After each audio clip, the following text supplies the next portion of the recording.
my favorite brain function is being creative, obviously. The main source of creativity comes from this higher place to me.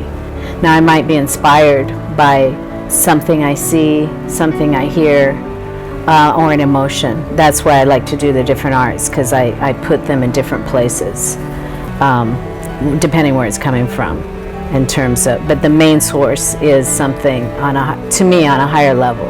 I'm very aware that words are more on the rational end. Even though I can be very rational, I'm creating a lot, so sometimes I can't express verbally what it is that I'm feeling and thinking, especially when I'm in that mode, when my brain is in that mode and I'm in the creative mode.